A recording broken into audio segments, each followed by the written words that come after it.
Hey,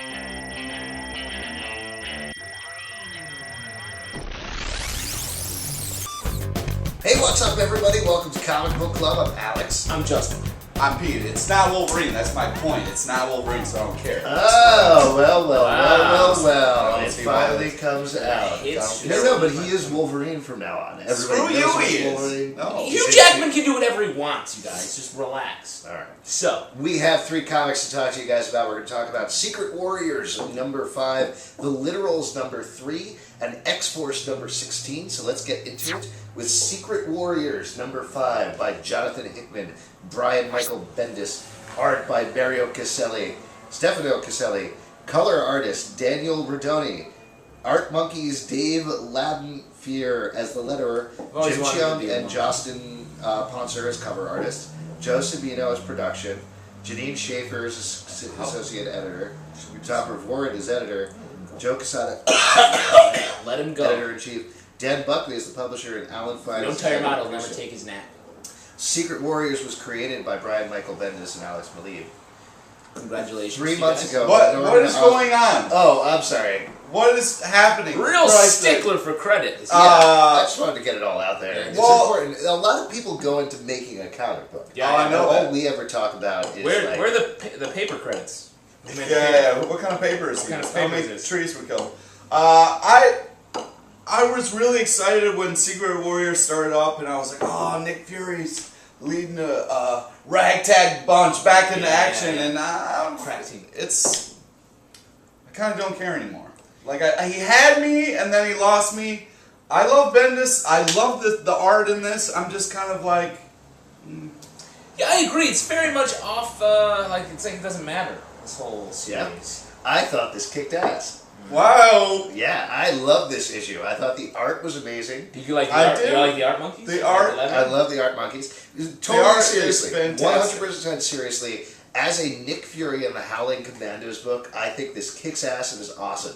Hydra is scary. Nick Fury is great. I could care less about the Secret Warriors, and that's kind of the failing of this book a little bit. But otherwise, I think it's an awesome, awesome book, and in particular, this issue was fantastic. See, the characters I like least are the ones where it's like, oh, him? Yeah, he's just really, tough. And then you don't have, there's no growth. There's nothing ever happens. Nick Fury is one of those characters, like Wolverine a lot of the times, where it's just like... It's evergreen. Huh? It's just, No, I'm saying that that's bad. That this guy is right, like... Pete. I agree with you and Pete. What? That Yeah, I know. It's evergreen. See, that's... Okay, this is you guys are turning into robots. Just like Nick Fury is. He just wanders around and is like, Yeah. no, guys, Oh, that would we be gotta so do cool if Nick Fury turned into a robot. Oh man. That would be awesome. Pick up this issue. We all agree. All No, let's it's move on. boring. Talk about And the literals. I dare you to name 2 of the Secret Warriors. Do it right now. You can't think of one. Yeah, Chain Guy and Magic, whatever. Wait, who is that? I don't know. I right. don't even know. I read the comic. I don't even know or care who they are. Chain Guy. What? The Literals, number 3, tying up the Great Fables crossover. What did you guys think about this Great Fables crossover? Do you want me to read the credits? In the No, book? no, No, no, I'll just- no, I no, just- no, No. All right, Okay. okay. I mean, if you don't want to recognize the great people that put this together. No, I do. I do like the great people who put comic books together. I appreciate all the work that they do because I read them and I enjoy them. It's just, I don't want to push my agenda with the show, but it's just man. like, I feel like the show has gotten off topic a little bit. Yeah, We started off you as a started- show. You're right. We started off as a show that was about reading credits, and now we're suddenly reviewing stuff. I know, it's bullshit. Well, then let's just say Staple King of Rhode Island, we salute you. Staple King. Yeah. That's who makes the staples. Oh, So what do you guys think hand about this shaves that from crossover? I-beams. I'm gonna go with the flow. What did you think about this crossover? Oh, really? Yes. Thank you for going with the flow. I thought it was 9 out of the 9 issues. I liked the final one the most. I think I really liked the way it wrapped up, even though you kind of saw it coming a little bit, but it was still very enjoyable. Then I was like, sometimes with series, like the last issue kind of falls off a little bit. So for this, I was very impressed with the way it kind of built and held the excitement of a big kind of crossover. I like the way they write all these books, Willingham and Mr. Sturgis. It's very Ham-hearted? Stop using that term. That's not a real term. I know. Soft-hearted? Is that what you meant? Ham-fisted. I think that's what you're saying. Oh yeah. Which means it's something very entirely different than ham-hearted that we were used yeah. to. Real Guys, I just want to take a quick little break. Come on, no. Say, our views have been really on point this show. Yeah, no, I agree. They were really good. I think you guys, the viewers, are not hemorrhaging by the moment. It must be the Red Stripe. Red Stripe, the official beer of Jamaica. Oh, wow. Where were we? Yeah. Lager. What did you I just think? wanted to actually tell you guys, Brooklyn Lager is a pre-prohibition style. It's 12 fluid ounces. These aren't even credits. These Whatever, are just, I thought this series it has a nice fun tone to it. It's a little bit meta, which I don't usually go in for all the time. No, they do the meta but really well. It works out. Yeah. Willingham does a really. I will say fun job. I will be excited for the Fables to get back to fighting the Dark Man. Yeah, across the board, I think like this has been a distraction, and this was much more fun for Sturgis and Willingham than it was for the reader. Yeah. I mean, it's always well done. It always starts as like a solid B as issues as a series, so it's certainly well worth picking up. But in terms of the continuity of Fables, in terms of the continuity of Jack of Fables, this is a lesser part of that particular history. Well, but perhaps as far as importance, but I mean the way that these guys I'm talking about it in writing. It's just mostly been boring. Oh, really? Me and the Champagne and Beers are going to go ahead and disagree with you. I feel like this was a lot of fun and very funny. We're and out of well time, drawn. and we got to get to the They credits. do a great job of juggling. X-Force number Yeah. 16. I'm sorry, That's a good Pete. I point. really didn't mean to interrupt you, but we got to talk about this, which was, of course, written by Kyle and Yost with Crane on art. Wait, did you say Krang? Correct. Krang! I said Yeah, Krang, Krang, right? the evil brain from Dimension X. I'd like to be a comic book artist, says Krang. Yeah. You know, they print the comics in the Techno room.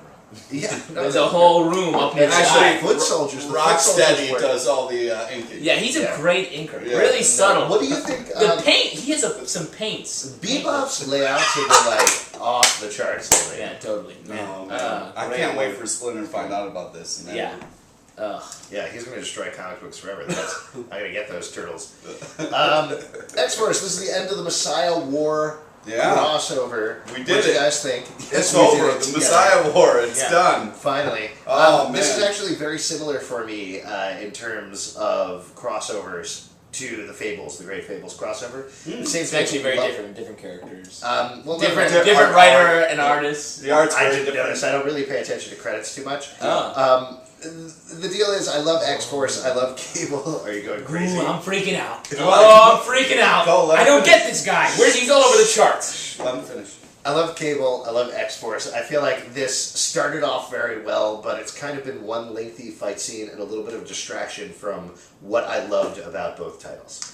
I agree with you, except I thought it was very good for the first, say, half of it. But then the last 2 or 3 issues, it's been like all this weird plot that we don't really like. This mutant that's like locked in the chamber and she's stopping the time travel from happening to kill her. We love her, but what's happening? And we didn't really focus on the whole thing about the kid. Well, what's upsetting to me is we still don't know why this kid is like what she can do. Why she, we know she's born and she's a mutant, and that's important. But other than that, we still don't know anything. This was actually, it turned out, non-surprisingly, I guess, to be very similar to, what was the crossover with Strife? Was it Extinction Agenda? No, it was Executioner's Song? Executioner's Song. Yeah, Executioner's Song. Where it's the same sort of thing. It's just like people get imprisoned, really long fight scenes going on with people saying a lot of exposition. So maybe they were trying to throw back to that a little bit, but it just, end of the day, it didn't really completely work. I just hate to say long fight scenes in a negative connotation. I feel like long fight scenes are good. How many pages of fight scene would you be happy to read? When would you be like, all right, I've seen enough? Like 50 unending? Yeah. Well, would you like, how many pages of like sense scenes where like somebody is attracting another person with their pheromones would you like to see? None. None? Zero. Really? Yeah. Really? None. So what did you think of Dark Wolverine number 75 again? Blue ass, all right? You really implied that. I got it out of him. Oh, That's all God. of this. All of this. Thank you for making this journey for me. Oh my God. Because all of this This was was about horrible. getting him to say that. Thank you guys for tuning in to Comic Book Club, hosted by Alex Zalvin, Justin Tyler, Pete LePage, camera work by Alex Zalvin, put on YouTube, youtube.com, hosted by a bunch of different computers on the internet. All associated with Alex Albert. With Alexander Zalvin. This has been an Alexander Zalvin production.